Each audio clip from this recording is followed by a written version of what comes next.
All right, man. Let's do trade targets that can help the Detroit Pistons, man. I appreciate everybody for tapping in. Thumbs up the video, share the video, subscribe to the channel. Next subscribe button is the bell icon button.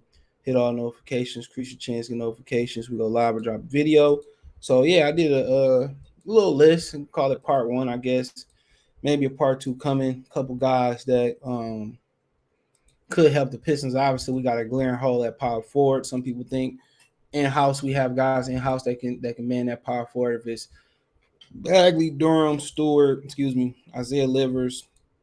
Some people talk about how Sadiq Bey can slide um, into that position. Um, like I said before, they still got 10 million in cap. Been rumored that maybe some rumors maybe they could help facilitate a Kyrie Kevin Durant trade. But there's some options out there for them, and some options that maybe some people haven't thought about. Now, kind of what sparked this idea. One of my subs sent me an article yesterday, and it was about saying that uh, I put on the screen, and this is exactly what we was talking about somewhat in the season about some of the potential Jeremy Grant trades or some of the trades that the Pistons could have made. Because Golden State has to shave the money, and their ownership was talking about how they getting kind of some pressure from the NBA and other teams because of their spending. And every year, the luxury tax go. Every time you're in the luxury tax, the tax get bigger and bigger every time you're over that threshold. And with having to pay Jordan Poole pretty soon, Andrew Wiggins in an expiring contract, they don't want to trade Draymond, Steph Curry, Clay. They're gonna keep them together, so it's more of a sentimental value. Moses Moody ball in the summer league. Jonathan Wiseman's still around, so Kuminga's still there. So it was a belief that they would have to move. Um, they would have to move some people. That is the belief that they would have to move. Um, they would have to move somebody. So now Mr. says the words could trade Andrew Wiggins, which we already knew this. It's likely that they will talk about extension, maybe get him locked up, then look to trade him when his contract is secure. So they talking about a sign and trade because they say that the NFL, the NBA teams, the NBA, the crybabies like Mark Cuban and like Dan Gilbert are kind of tired of them being able to spending their money, bro. Keep in a way with paying the luxury tax, and the smaller teams who not doing the numbers that they doing can't keep up. So in NBA, what they need is parity. But one of the impossible things to do is parity when you have their philosophy where they always want to push where the stars at. If the especially when the stars are in LA and Boston, they love pushing those narratives. The NBA really don't want no parity. So, we start off with Andrew Wiggins. One of my subs say, man, maybe Andrew Wiggins can come in and play the four in Detroit. He talked about, rebounding the basketball and how it ain't that hard to rebound the basketball. And he went down there and he started rebounding the basketball. And he started saying, well, this is kind of easy, you know. So could you get away with Wiggins, running the four? And obviously, if you being kind of honest, um, if you being kind of honest with the Golden State Warriors, man, honestly, you're gonna trade Draymond if you had to trade somebody. You might trade Clay if you got to trade somebody. If we being honest, and just build this new team around Steph Curry, but they're not gonna do that. They're gonna let loyalty get in the way of business. I'm telling you what it is right now. They're gonna let loyalty get away in the way of business. There's no doubt about that. But Warrior star Andrew Wiggins added a crucial skill during the playoffs after realizing it ain't that hard. So, he basically said that rebounding ain't that hard. He said you got to figure out different ways to get the ball. So I was just like, let me try and get my feet wet and go in there, rebound the ball. We can say, especially when we play small in the Memphis series, I had to rebound. I'm in there rebounding. I'm like, whoa, this ain't that hard. I can rebound. From there, I just kept with it. It helps us win, gets us more possessions. I can do it. So Wiggins averaged 4.5 rebounds during the regular season and has averaged 4.4 for his career. His 7.5 per game in the playoffs far exceeds his usual average. So You know, so right then and there, maybe you can get away with Andrew Wiggins playing the four. You're gonna have to pay him double. One thing he gonna bring is maturity. He was the number one overall pick. He can help Cade Cunningham with that. Um, he helped Cade Cunningham with that. He defensively elite. We seen what he did with Tatum. He only 27 years old, just turned 27 in February. He's 6'7", but he athletic, and he getting physical, and some of that professional championship juju rubbing off on him from Golden State. So yeah, he's an option. You're gonna have to pay him, but a lot of us was willing to pay Miles Bridges. Andrew Wiggins brings, some of that athleticism. He's shooting the ball a little bit better. He's a scorer. I mean, he gives you a lot of flexibility. I mean, Miles Bridges wasn't a traditional four, but like I told y'all, the new four is becoming the new four is the three. It's being a small four. So that's something to look at. And then another guy that we can't forget about. John Collins the third. We got a great hole at the four. He already locked up, and his contract year by year continues to get more team friendly and more team friendly compared to what guys are signing $250 million contracts and over $250 million contracts. I mean, Damian Lillard just signed a 2-year, $122 million deal. You know, so I mean, 5 years, 125. Damian Lillard damn near signed 2 years for that. So he's still young. He'd be 28 when his contract over with. I think that might be a player option. So yeah, I mean the contract not that bad. It's a little bit more. Well, you're talking about millions. It's a lot bit more, but pretty much what Jeremy Grant was making. And now obviously you don't have to rush. To do anything. The Pistons is not going to be perfect next year. They're going to turn around and win a championship next year. But I mean, while the opportunity is there, you can fill the hole at the four. I mean, obviously you can wait to the draft next year. You can wait the next offseason. They scheduled to have a lot of money available next offseason as well too. So I mean, that's something to look at. They scheduled to have a lot of money next year, especially if they get the Burks and Noel's contract off, which they both have team options. So that could be 19 million off the cap right there. Or Lennox there around us another 13 million off the cap right there. So just thinking at the top of my head, they got a lot of they got a lot of potential. A lot of cap space and a lot of potential. So I mean, for Kristaps Porzingis, Kyle Kuzma, they're all free agents next year. They're all free agents next year. So I mean, yeah, this ain't like I have to fill the four position, but with John Collins, I mean, he can stretch the floor out. I mean, contract not too bad, especially compared to what people getting.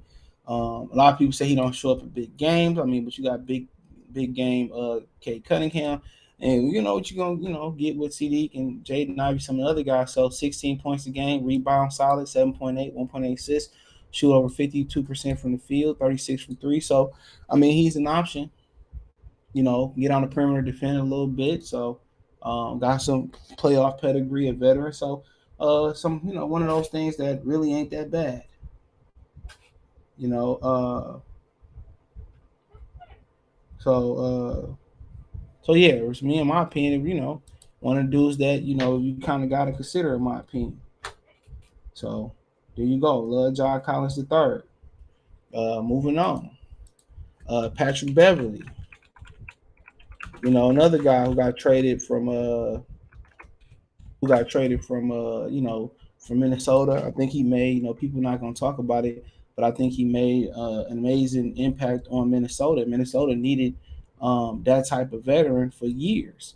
And I think he can have that same type of impact for the Detroit Pistons. And you obviously see, he had one more year on this deal there, 13 million expiring contract. I mean, obviously, you can move Corey Joseph in expiring contract. You probably can move Killian Hayes over there, or maybe you can do him and damn near Kelly Olynyk straight up. I mean, Utah, they do need a little bit more of a veteran at the five position. Olynyk stretch the floor out for him, put the ball on the ground a little bit. He helped them offensively, losing Rudy Gobert a little bit and take the onus off of a guy like Walker Kessler.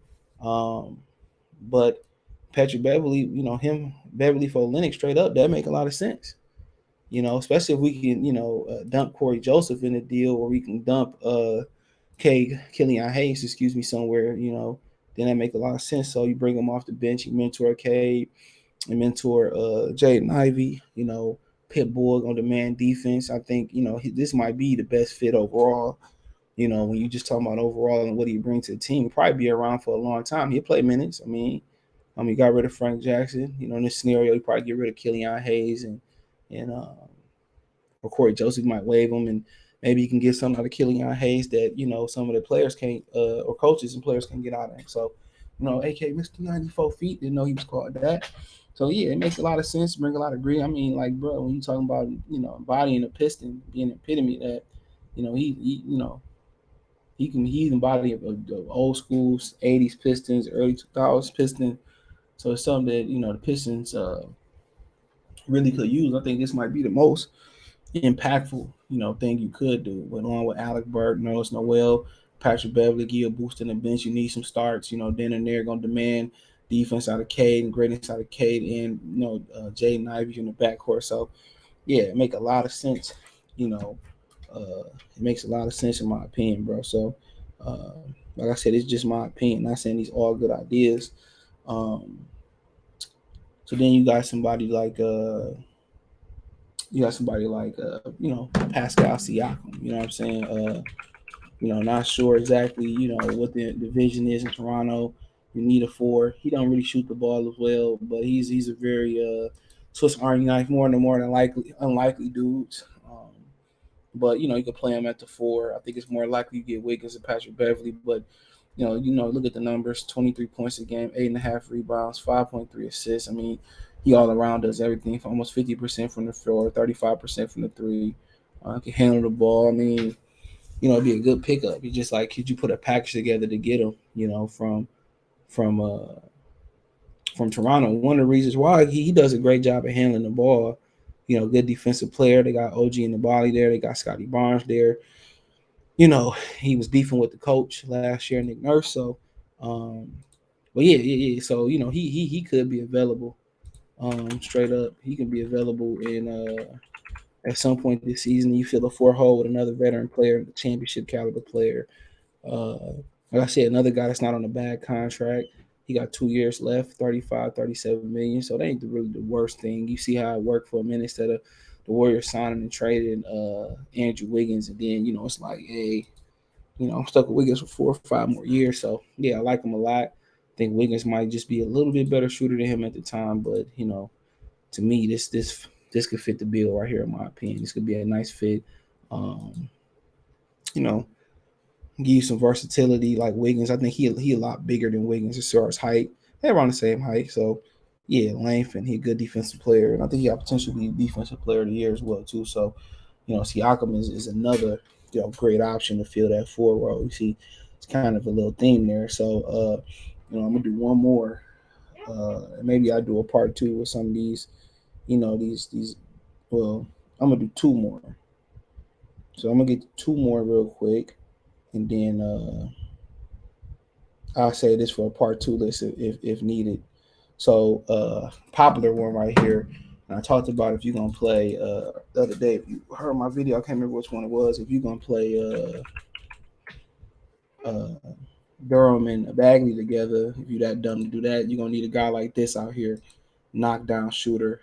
Duncan Robinson went to University of Michigan, signed a $90 million contract, and they didn't utilize him. Use Gabe Benson, use some other guys, but you can always use somebody that can space the floor, play 79 games last year, almost averaged 11 points. 3-point percentage probably took a dip in his career, but for the most part, he's a 40% 3-point shooter.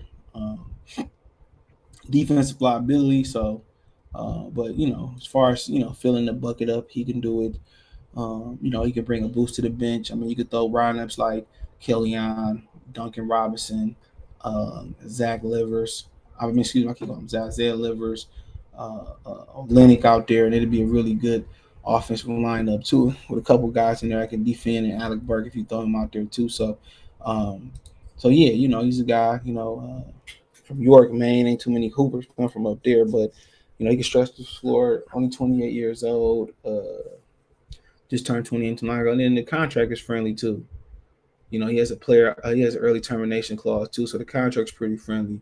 You need the shooting. You add Burke, uh, Duncan Robinson, and you add Burks, Duncan Robinson, man, and Jesus. you got a lot better shooting. Got a lot better shooting. So I think he one of them unsung heroes. And then my last one, a lot of people not gonna like this, but Ben Simmons. All right. I mean, what about Ben playing the four? I just throwed it out there. Ben playing the floor is a risk. They blowing up the Brooklyn Nets. I mean, Ben coming here playing the floor. There's a lot of talk about we should go get him last year. Obviously, it worked out either way. Us getting Jaden Ivey, but playing Ben Simmons at the four, could it work? I don't know. I'm not sure it would work. He about to be 26 in a couple days. Like I said, I'm not sure it will work, but I mean, he got a couple, 3 more years left. I mean, the back injury, it'd be a risk. It'd be an unnecessary risk to take. Um, but yeah, him playing the four, and defensively, gonna get better. Obviously, you're not gonna get the stretch four there with Ben Simmons, but you can get a ball handler, good defensive player, good guy running the court. But I can see him being moved, especially after seeing the way that so he'd be 26 July 20th, excuse me. Especially seeing how he run the floor and all that type of stuff, bro. But yeah, I think when you get Jay Ivey, that kind of like you got Sadiq Bey, that kind of threw it off, and knowing what the Brooklyn Nets offer, it's an option. But I think he might be the worst option out of all of them, especially to fill the four position. I go Wiggins, Collins. I mean, I go with them over him. But I mean, at the end of the day, I mean, if you can get him at a cheap deal for a little bit of nothing, I mean, it would be worth kicking the tires. But he still can play. He still can play, and he definitely gonna defend, rebound, give you a high post presence. But defensively, I mean, they'd be a they match up pretty well with Milwaukee defensively. Offensively, is the question. I think then you have to play them out there with shooters like Duncan Robinson and Bay and K. So it'd be certain lineups you can get away with it. I mean, you can even get away with playing them at the five a little bit, but you're dealing with the back, so it's a lot of false narratives with the back. But the back is still tricky. Look at Michael Porter Jr. So it is what it is. Let me know what you girls and guys think. Thumbs up the video, share the video, subscribe to the channel, and subscribe button. It's the bell icon button. Hit on notifications, increase your chance to get notifications. We go live and drop a video. Financially, you want to support the channel. Cash App, $ CJ Good 313, Venmo CJ Good 313, PayPal link description. Um, but hit my link tree. Like I said, if I didn't say it before, Twitter, Facebook, Instagram. You can reach me if you have business question, inquiry, sponsor, video request. I'm there. Going through something, hit me up. Financially, you want to support the channel. Cash App, $ CJ Good 313, Venmo CJ Good 313. PayPal link in the description. Don't forget, rate me on Spotify. Listen to me on Spotify. Appreciate the love and support. All that's in the link tree. One time, peace. Don't forget to check my main channel out right here on YouTube, Goodfella TV, for more sports, music, news, entertainment. It's Goodfella TV. Peace.